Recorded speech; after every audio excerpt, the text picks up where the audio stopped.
Hello friends, स्वागत है आप सभी का आपके अपने यूट्यूब चैनल स्टडी सेशन पर। तो फ्रेंड्स, आज अपन RBSC class 11th chemistry part first के चैप्टर नंबर 2 परमाणु संरचना के भाग 8 को शुरू करेंगे। ठीक है, अभी तक अपन ने पिछले वीडियो में रदरफोर्ड का नाभिकीय परमाणु मॉडल पढ़ा था, जिसमें अपन ने एक ही वीडियो में रदरफोर्ड का जो परमाणु मॉडल था उसको शुरुआत से लेकर अंत तक कंप्लीट करा। उसके बाद आज अपन टॉपिक नंबर 2.2.3 परमाणु संख्या तथा द्रव्यमान को समझेंगे। अगर आज की वीडियो आपको पसंद आए तो वीडियो को लाइक करें और चैनल को सब्सक्राइब जरूर करें। ठीक है, चलिए शुरू करते हैं। टॉपिक नंबर 2.2.3 परमाणु संख्या तथा द्रव्यमान संख्या। आज अपन इन दो टॉपिकों को कंप्लीट करेंगे, एक तो परमाणु संख्या और एक द्रव्यमान संख्या। जानेंगे इस बारे में कि परमाणु संख्या क्या होती है, किसे कहते हैं परमाणु संख्या, और द्रव्यमान संख्या क्या होती है, किसे कहते हैं। उससे पहले आपको चैनल को सब्सक्राइब करना है, ये आपको जरूर काम करना है। अगर आपको मेरी वीडियोस अच्छी लगती हैं, मेरा समझाने का तरीका अच्छा लगता है, तो please subscribe my YouTube channel study station. Okay, चलिए शुरुआत करते हैं सबसे पहले टॉपिक परमाणु संख्या से। परमाणु संख्या इसे कहते हैं एटॉमिक नंबर। इसको इंग्लिश में एटॉमिक नंबर कहते हैं। एटॉमिक मतलब परमाणु और नंबर मतलब संख्या।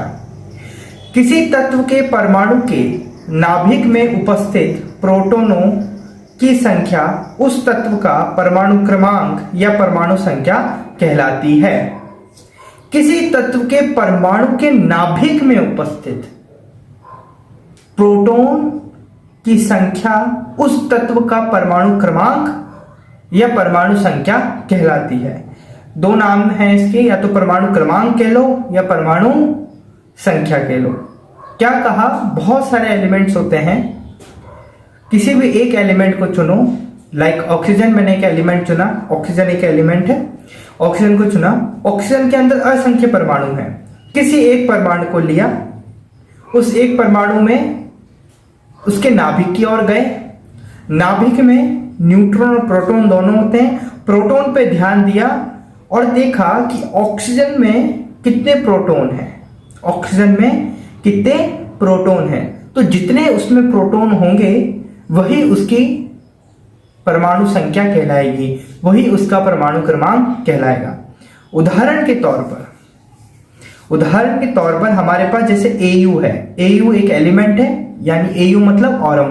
ऑरम को गोल्ड कहते हैं। क्या कहते हैं? गोल्ड। ऑरम इसका लैटिन नेम है और गोल्ड इसका केमिकल नेम या नॉर्मल नेम है। तो ये तत्व है अपने पास। इस तत्व में परमाणु तथा इलेक्ट्रॉन की संख्या कितनी है? 79 है। कितनी है? 79 है। और तो फिर इसका परमाणु क्रमांक भी कितना होगा? 79 ही होगा। ये है समझने लायक बात। यहां पर 2 पॉइंट और लिखे हुए, इनको भी अपन पढ़ लेते हैं। जैसे परमाणु क्रमांक को Z से निरूपित किया जाता है। परमाणु क्रमांक को किससे निरूपित किया जाता है? Z से। मतलब परमाणु क्रमांक ना लिखकर अपन Z भी लिखेंगे तो भी अपना काम बन जाएगा। ठीक है, या फिर कहीं Z आ रहा है तो उसका मतलब आपको समझना है कि Z क्या है? परमाणु क्रमांक है। फिर दूसरा बिंदु है कि किसी भी तत्व का परमाणु क्रमांक उदासीन होता है। अतः परमाणु में यहां पर उदासीन होता है, इलेक्ट्रॉन उदासीन होता है। ठीक है ना, यहां थोड़ी मिसप्रिंट हो गया है। किसी भी तत्व का परमाणु उदासीन होता है, यहां पर क्रमांक नहीं आएगा। अतः परमाणु में प्रोटॉनों और इलेक्ट्रॉनों की संख्या बराबर होती है ना।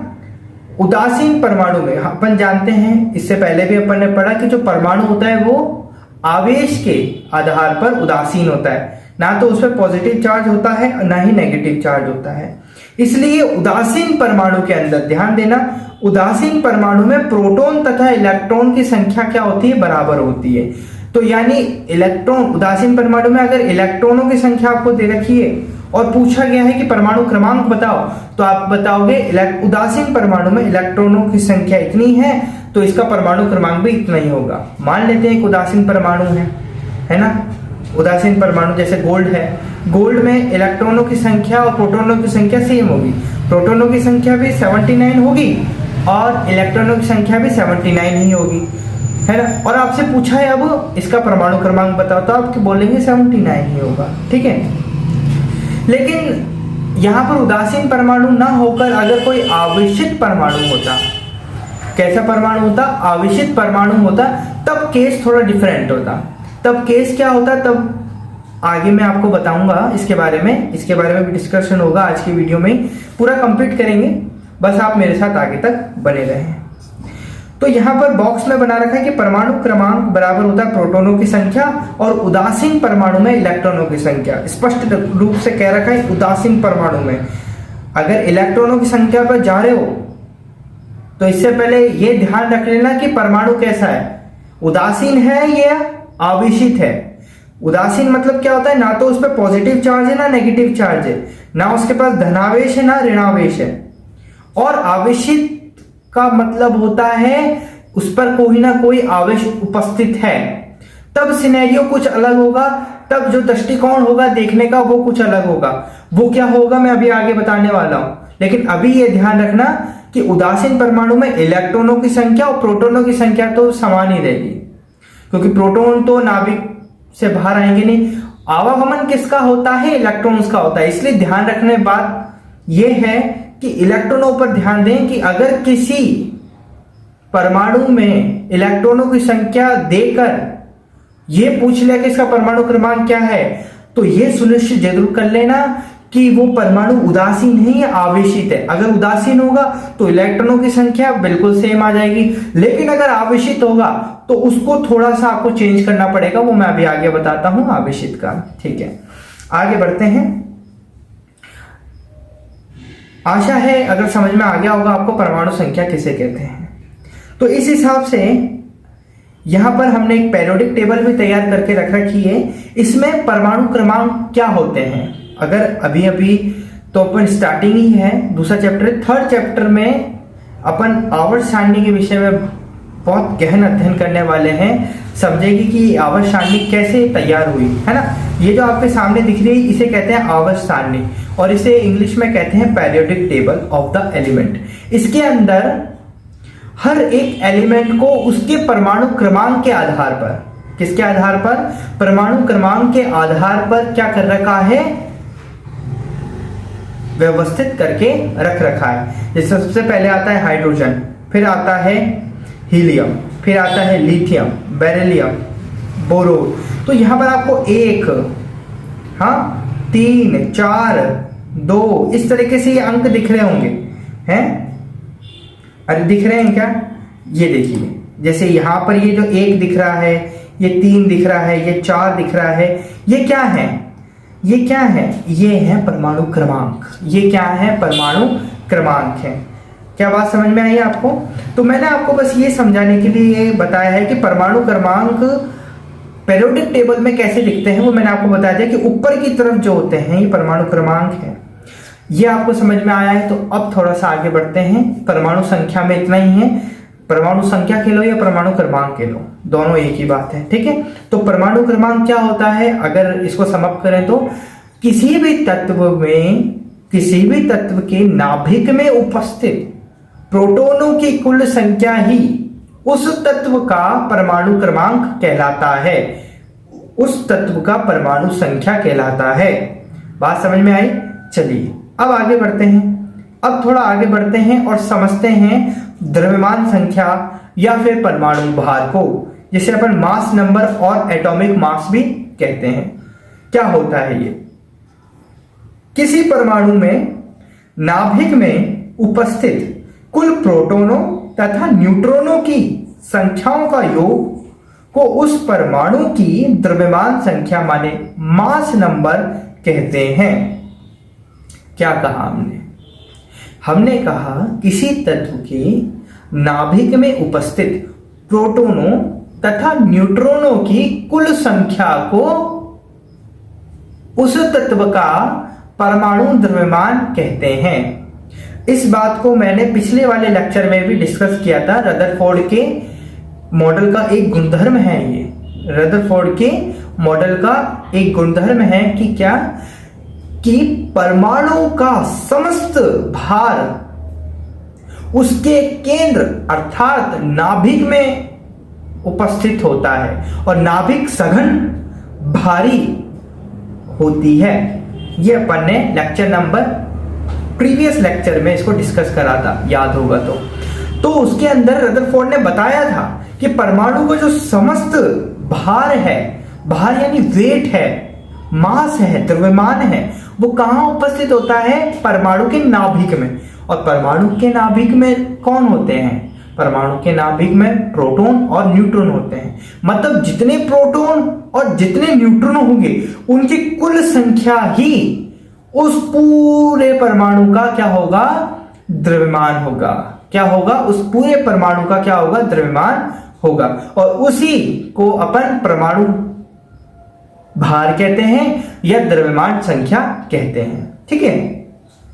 जिस तरीके से परमाणु क्रमांक को Z से निरूपित किया जाता है, उसी तरीके से द्रव्यमान संख्या या परमाणु भार को A से निरूपित किया जाता है। किससे किया जाता है? A से। न्यूक्लियॉन, एक शब्द आ रहा है न्यूक्लियॉन। न्यूक्लियॉन क्या होता है? जब अपन प्रोटॉन और न्यूट्रॉन को समग्र रूप से कहते हैं, यानी दोनों को अगर एक साथ कहना है तो अपन न्यूक्लियॉन शब्द का उपयोग कर सकते हैं। जैसे मैं बोल सकता हूं न्यूक्लियनों के योग के बराबर होता है द्रव्यमान भार, यह द्रव्यमान संख्या। परमाणु का भार न्यूक्लियनों के योग के बराबर होता है। न्यूक्लियन मतलब प्रोटॉन और न्यूट्रॉन को समाविष्ट रूप से कहते हैं, सम्मिलित रूप से कहते हैं, तो उन्हें न्यूक्लियॉन कहते हैं। नाभिक में उपस्थित प्रोटॉन तथा न्यूट्रॉन को सम्मिलित रूप से न्यूक्लियॉन कहते हैं। तो बड़ा कोई शब्द नहीं है ये न्यूक्लियॉन, है ना? तो आप समझ सकते हैं। न्यूक्लियॉन की कुल संख्या ही द्रव्यमान संख्या कहलाती है। न्यूक्लियॉन की कुल संख्या ही द्रव्यमान संख्या कहलाती है। मतलब अगर अपन बॉक्स में बंद करना चाहें तो A बराबर Z+N हो जाएगा। Z माने प्रोटॉनों की संख्या, नंबर ऑफ प्रोटॉन्स, और न्यूट्रॉन N, स्मॉल n माने न्यूट्रॉन्स, नंबर ऑफ न्यूट्रॉन्स, यानी न्यूट्रॉनों की संख्या। इतनी बात समझ में आई आपके? चलिए अब द्रव्यमान संख्या या परमाणु भार, इसी टॉपिक के अंदर कुछ महत्वपूर्ण बातें हैं जिसको जानना आपको जरूरी है, जिसकी जानकारी रखना आपको बेहद आवश्यक है। 6 बातें हैं टोटल, ज्यादा नहीं है, एक एक करके थोड़ा सा समझ लेते हैं। पहली बात यह है कि द्रव्यमान संख्या व परमाणु संख्या के आधार पर हम परमाणु का संगठन ज्ञात कर सकते हैं। द्रव्यमान संख्या व परमाणु संख्या, द्रव्यमान संख्या माने परमाणु का द्रव्यमान, और परमाणु संख्या मतलब परमाणु का क्रमांक। इन दोनों की सहायता से, मतलब जो आज के अपने मेन टॉपिक है, इन दोनों की सहायता से हम क्या क्या फाइंड कर सकते हैं, क्यों पढ़ रहे हैं और क्या एग्जाम में इसका इंप्लीमेंट हो सकता है, कैसे क्वेश्चन आएंगे, वो यहां से है। वो ये वाला बिंदु आपको समझाएगा कि इस आधार पर हम परमाणु का संगठन ज्ञात कर सकते हैं। संगठन मतलब क्या होता है? उससे रिलेटेड बहुत सारी चीजें ज्ञात कर सकते हैं। जैसे हमने देखा कि जो A होता है, A मतलब परमाणु का भार, परमाणु का द्रव्यमान, mass of atom. Mass of atom क्या होता है? प्रोटॉन प्लस न्यूट्रॉन होता है, मतलब नंबर ऑफ प्रोटॉन्स और नंबर ऑफ न्यूट्रॉन्स, यही होता है। ठीक है। अब इससे रिलेटेड एक क्वेश्चन, जैसे कि ये जो पहली महत्वपूर्ण बात है, वहां से ऐसे प्रश्न आएगा कि यदि परमाणु में उपस्थित प्रोटॉन तथा न्यूट्रॉन की संख्या क्रमशः 11 तथा 12 है, तब उस परमाणु की द्रव्यमान संख्या ज्ञात करो। एक आपके पास परमाणु है, उसके नाभिक में प्रोटॉन की संख्या 11 दे रखी है और न्यूट्रॉन की संख्या 12 दे रखी है, और आपसे पूछा है उस परमाणु का द्रव्यमान फाइंड करो। तो अभी अभी आपने समझा है कि किसी भी परमाणु का अगर आपको द्रव्यमान ज्ञात करना है तो आपके पास 2 जानकारियां होनी चाहिए कि उस परमाणु के नाभिक में प्रोटॉनों की संख्या कितनी है और न्यूट्रॉनों की संख्या कितनी है। अगर ये 2 डेटा आपके पास है तो आप किसी भी परमाणु का क्या कर सकते हैं? उस परमाणु का परमाणु द्रव्यमान फाइंड कर सकते हैं। और यहां पर हमारे को बहुत ही अच्छी तरीके से 11 और 12 प्रोटॉन और न्यूट्रॉन की क्रमशः संख्याएं दे रखी है, तो आसानी से अपन क्या करेंगे? दिया है, सबसे पहले लिखेंगे कि प्रोटॉन की संख्या 11 है और न्यूट्रॉन की संख्या 12 है। ज्ञात करना है द्रव्यमान संख्या A। तो हम जानते हैं कि A बराबर Z प्लस N होता है, तो इसलिए A बराबर 11 प्लस 12 हो जाएगा। Z की जगह 11 लिखेंगे और N की जगह 12 लिखेंगे। तो इस तरीके से A बराबर कितना आ जाएगा, 23 आ जाएगा। और 23 जो होता है परमाणु क्रमांक किसका होता है, Na का होता है, नाइट्रियम का होता है। ठीक है, किसका होता है, नाइट्रियम का। इसे अपन आम भाषा में सोडियम कहते हैं। क्या कहते हैं, सोडियम। बात समझ में आई। इसी तरीके से मैं आपको होमवर्क दे रहा हूं, ज्यादा कठिन नहीं है, बड़ा ही सरल है, मैंने आपको बहुत अच्छे तरीके से समझाया है। अब आप मुझे इसके होमवर्क करके बताएंगे। होमवर्क मैं आपको दे देता हूं और यहाँ पर मैं एक और सवाल बता देता हूं कि एक परमाणु है अपने पास, उसके Z यानी नंबर ऑफ प्रोटॉन दे रखे 9, न्यूट्रॉन दे रखे 10 और A फाइंड करना है यानी एटॉमिक मास फाइंड करना है। तो यहाँ पर A बराबर Z प्लस N होता है, तो इस हिसाब से A बराबर 9 प्लस 10, तो A बराबर 19 हो गया। 19 होता है कैलियम। क्या होता है, कैलियम। इसे अपन पोटेशियम के नाम से भी जानते हैं। पोटेशियम इसका आम नाम हो गया और K इसका लैटिन नेम हो गया कैलियम। बात सही। तो ये दो उदाहरण मैंने अपनी तरफ से करा दिया आपको। अब होमवर्क आपको खुद को करना है। यहाँ पर 10 मैंने आपको सवाल दिए हैं, इन 10 के उत्तर आप देंगे, मतलब अपने नोटबुक में उतारेंगे और करेंगे और मुझे बताएंगे इन 10 में से आपने कितने सवाल करे हैं। बात सही। चलिए कैसे हैं एक बार मैं आपको समझा देता हूं। ये पहला है क्वेश्चन, परमाणु है कोई, परमाणु का A दे रखा है यानी एटॉमिक मास दे रखा है, न्यूट्रॉन दे रखा है, Z पूछ लिया। दूसरे में A दे रखा है, N दे रखा है और Z पूछ लिया। इस तरीके के आपको सवाल हैं, बड़े इजी हैं। फॉर्मूला ऊपर लिख रखा है, A बराबर प्रोटॉन प्लस न्यूट्रॉन। बस आपको क्या करना है, इसको सॉल्व करना है। अगर कुछ महत्वपूर्ण बातों के पहली बात अगर आपको समझ में आ गई है तो अब चलते हैं अपन दूसरी बात पर। दूसरी बात कहती है कि तत्वों की द्रव्यमान एवं परमाणु संख्या को निम्न प्रकार से व्यक्त किया जा सकता है। तत्वों की द्रव्यमान एवं परमाणु संख्या को किस तरीके से व्यक्त किया जा सकता है, इस तरीके से। जैसे मान लो Hg क्या है, एक एलिमेंट है, इसका आम नेम है मर्क्यूरी। क्या है, मर्क्यूरी जो होती है वो। अब मर्क्यूरी का द्रव्यमान संख्या तो ऊपर लिखा जाएगा 200 ग्राम्स, और जो परमाणु क्रमांक है वो कहां लिखा जाएगा, 80 नीचे लिखा जाएगा, है ना।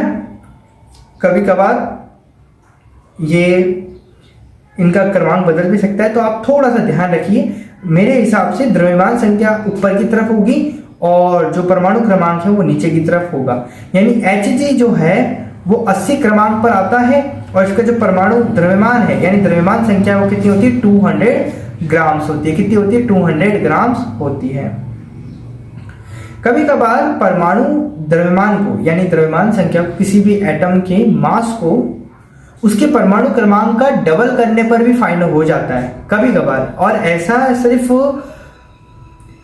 करीबन पेरियोडिक टेबल के परमाणु क्रमांक 1 से लगाकर परमाणु क्रमांक 20 यानी 1 से लगाकर 20 तक में ही संभव होता है, इसके बाद चेंज होता जाता है। ठीक है, तो इसलिए आप ये जो ट्रिक है कि परमाणु क्रमांक का डबल कर दो, क्या कर दो, परमाणु क्रमांक का डबल कर दो, तो उसका क्या आ जाएगा, द्रव्यमान संख्या आ जाएगी, उस परमाणु की द्रव्यमान संख्या आ जाएगी। तो ये 1 से लगाकर 20 तक के जो एलिमेंट्स होते हैं उन पर ही अप्लाई होता है। बाकी तो इसका जो याद करना पड़ता है, आपको क्या करना पड़ता है, याद करना पड़ता है कि किसका एटॉमिक मास, किस एलिमेंट का एटॉमिक मास कितना है। ठीक है, अब तीसरी बात, मुख्य बात कि तत्वों को उनके परमाणु क्रमांकों के द्वारा पहचाना जा सकता है लेकिन द्रव्यमान संख्या से नहीं, लेकिन द्रव्यमान संख्या से नहीं। ये तीसरी महत्वपूर्ण बात आपको समझनी है कि कोई भी एलिमेंट है तो किसी भी एलिमेंट को उसके परमाणु क्रमांक से पहचाना जाता है। किससे पहचाना जाता है, परमाणु क्रमांक से।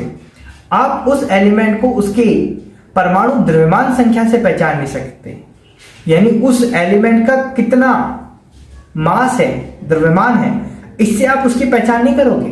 पहचान किससे होगी, उसके परमाणु क्रमांक से, एटॉमिक नंबर से। और इसी आधार पर अपनी जो अभी मैंने आपको पेरियोडिक टेबल दिखाई वो भी इसी तरीके से क्या की गई है, अरेंजमेंट की गई है, उसका भी इसी तरीके से अरेंजमेंट किया गया है।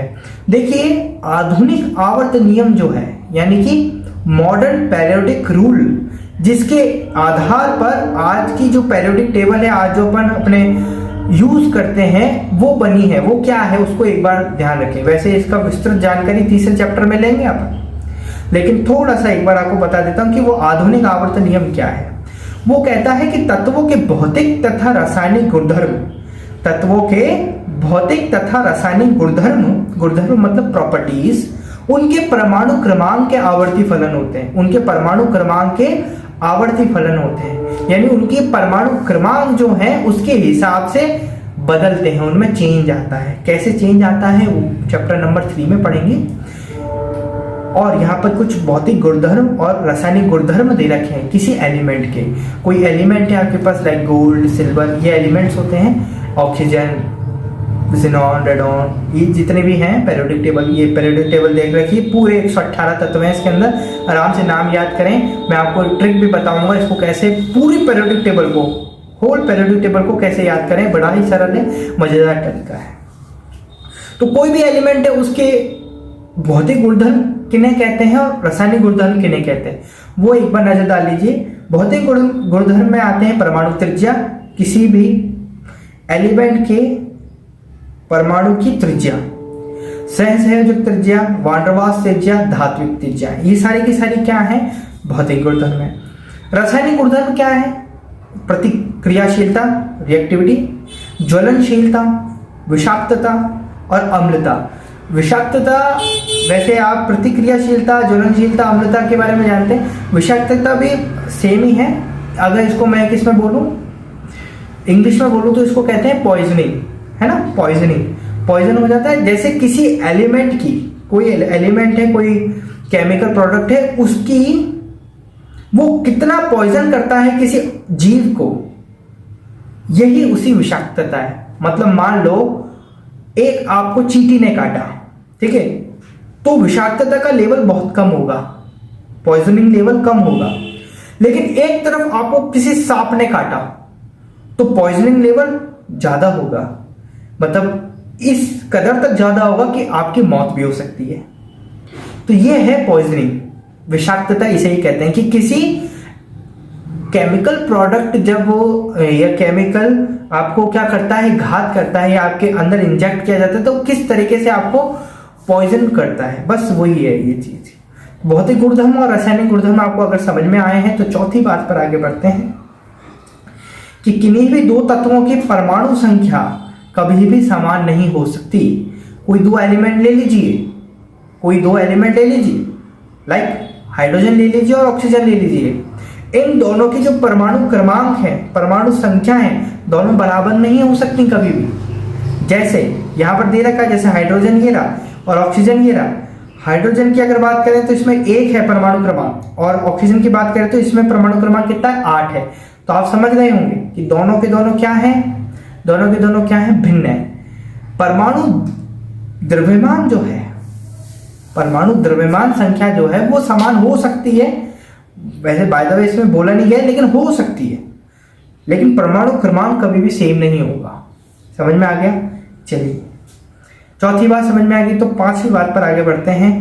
यहां लिख रखा है किसी भी धनायन पर, अब वो वाली बात जो मैंने स्टार्टिंग में छोड़ दी थी कि किसी उदासीन परमाणु में इलेक्ट्रॉन की संख्या प्रोटॉन की संख्या के बराबर होती है, लेकिन अगर परमाणु आवेशित हो तो, अगर उस पर धनायन हो तो, और उस पर ऋणायन हो तो क्या स्थिति होगी।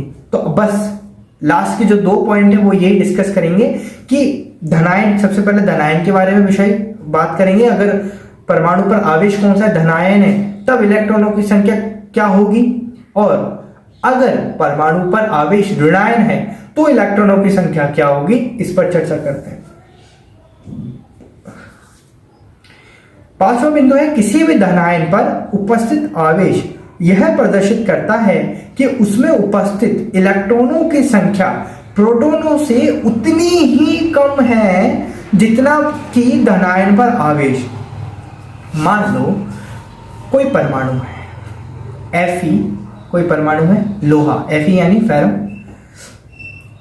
लोहा है, लोहे का जो परमाणु है उसको आवेशित कर दिया है। 3 धनायन है, क्या है, 3 धनायन। तीन धनायन का मतलब क्या होता है, इसके अंदर से 3 इलेक्ट्रॉन निकाल दिए, है ना। परमाणु है, परमाणु के अंदर नाभिक में प्रोटॉन है। उदासीन परमाणु की बात कर रहा हूँ, लोहे के उदासीन परमाणु की बात कर रहा हूँ, ध्यान से समझना। परमाणु है, परमाणु के नाभिक में कौन है, प्रोटॉन है। उसके चारों ओर क्या घूम रहे हैं, इलेक्ट्रॉन घूम रहे हैं। हम जानते हैं प्रोटॉन का स्थानांतरण संभव नहीं है क्योंकि वो नाभिकीय आकर्षण बल से जुड़ा रहता है, लेकिन प्रोटॉन के बाहरी कक्षाओं में इलेक्ट्रॉन घूमते हैं, वो स्थानांतरण होता है, उनका स्थानांतरण होता है।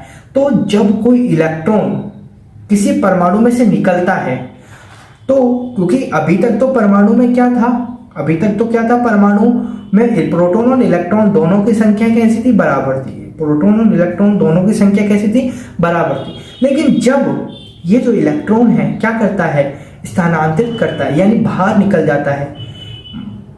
मान लो 5 इलेक्ट्रॉन यहाँ, 5 प्रोटॉन ये रहे, 5 इलेक्ट्रॉन ये रहे, इसमें से एक इलेक्ट्रॉन कहाँ चला गया, बाहर चला गया, है ना। तो यहाँ कितने रह गए, 4 रह गए, यहाँ कितने रह गए, 5 रह गए। ज्यादा कौन है, ज्यादा कौन सा है, प्रोटॉन वाला है, यानी परमाणु पर आवेश किसका आएगा, ज्यादा वाले का। ज्यादा वाला कौन है, धनायन है ना। प्रोटॉन इलेक्ट्रॉन कितना निकला, 1 निकला, तो कितना प्लस आएगा, 1 प्लस आएगा। 2 इलेक्ट्रॉन निकलते तो 2 प्लस आते, और अगर 3 इलेक्ट्रॉन निकलते तो 3 प्लस आते। समझ रहे हो। तो यहां पर ये जो लोहे का परमाणु है, इसमें से कितने इलेक्ट्रॉन निकले हैं, 3 इलेक्ट्रॉन निकले हैं, 3 इलेक्ट्रॉन निकले हैं, है ना। टोटल कितने थे, टोटल थे पहले 26 थी। देखो प्रोटॉनों की संख्या भी 26 थी, इलेक्ट्रॉनों की संख्या भी 26 थी। प्रोटॉनों की संख्या भी 26 थी, लोहे के परमाणु में प्रोटॉनों की संख्या भी 26 थी, इलेक्ट्रॉनों की संख्या भी 26 थी। लेकिन क्या हुआ, 3 इलेक्ट्रॉन निकले, 3 इलेक्ट्रॉन निकले, 3 इलेक्ट्रॉन निकले, और 3 इलेक्ट्रॉन जैसे ही निकले तो क्या हुआ, इलेक्ट्रॉनों की संख्या कम हो गई। कितनी कम हो गई, 26 में से 3 घटाएंगे, कितना घटाएंगे, 26 में से 3 घटाओगे तो कितना आ जाएगा, 23।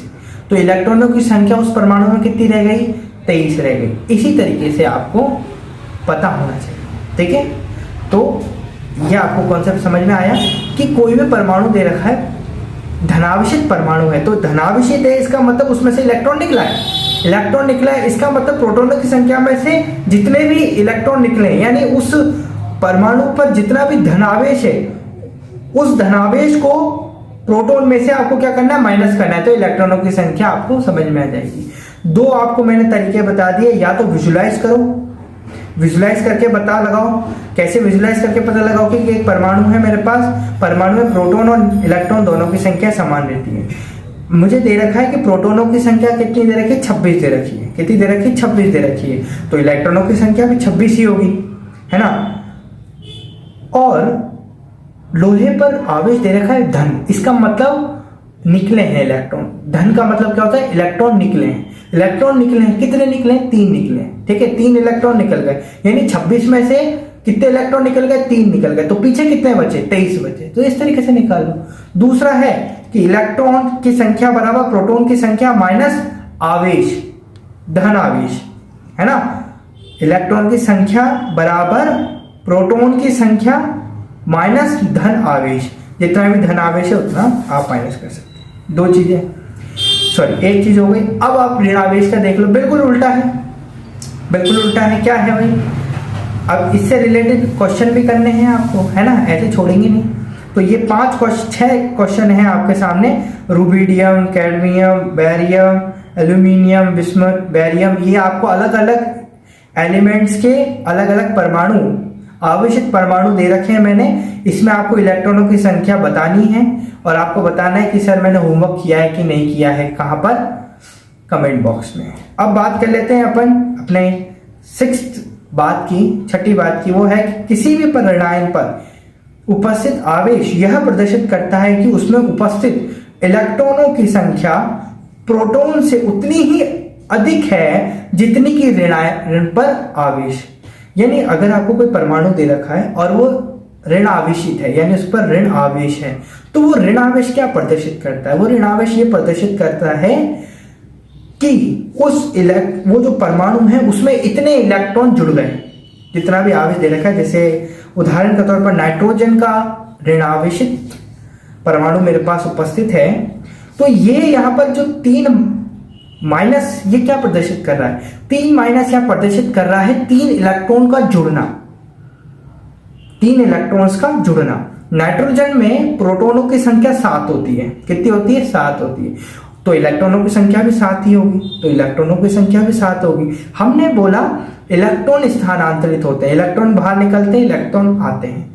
तो क्या हुआ इस वाले केस में? क्या हुआ? इलेक्ट्रॉन जुड़े। कितने इलेक्ट्रॉन जुड़े? 3 इलेक्ट्रॉन जुड़े।